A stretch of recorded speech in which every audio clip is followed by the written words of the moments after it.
পূর্ব ঘোষণা অনুযায়ী এনবিআর সংস্কার ঐক্য পরিষদের ব্যানারে শনিবার সকাল থেকে রাজধানীর আগারগাঁওয়ে রাজস্ব বোর্ড ভবনের সামনে অবস্থান নেন আন্দোলনকারীরা। অনাকাঙ্ক্ষিত ঘটনা এড়াতে মোতায়েন করা হয়েছে আইনশৃঙ্খলা রক্ষাকারী বাহিনীর বিপুল সংখ্যক সদস্য।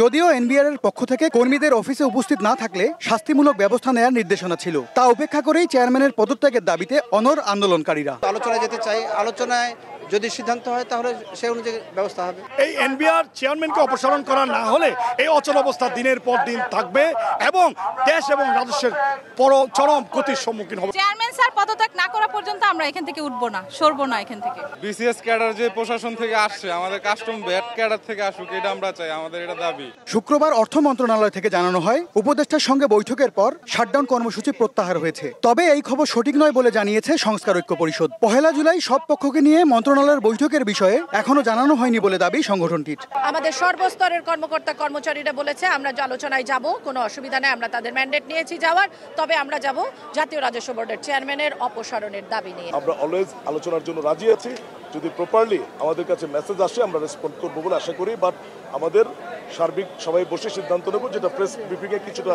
রিফ্লেকশন পাবে। দেশ জুড়ে আঞ্চলিক দপ্তর ও কাস্টম হাউসগুলোতে কর্মসূচি পালন করায় অচল হয়ে পড়েছে রাজস্ব কার্যক্রম। চট্টগ্রামে বন্ধ আছে আমদানি রপ্তানি কার্যক্রম। 9:30 15-10টায় আমি এখানে ইন করছি, প্রত্যেকটি শাখায় গেলাম, সব শাখায় তালা মারা। কিন্তু আমাদের কার্যক্রমের খুব ব্যাঘাত হইতেছে, কারণ আমরা আসছি অ্যাসেসমেন্ট করার জন্য। আজকে কাস্টম তো এনবিআর সার্কুলার খোলা থাকার কথা, কিন্তু আমরা এসে দেখলাম যে সমস্ত কার্যক্রম, সমস্ত সেকশনগুলো বন্ধ। এদিকে স্থবির হয়ে আছে দেশের সবচেয়ে বড় স্থলবন্দর বেনাপোল। যাত্রী পরিবহন ছাড়া এখানেও আমদানি রপ্তানি কার্যক্রম বন্ধ। এম এস আরিফিন, সময় সংবাদ, ঢাকা।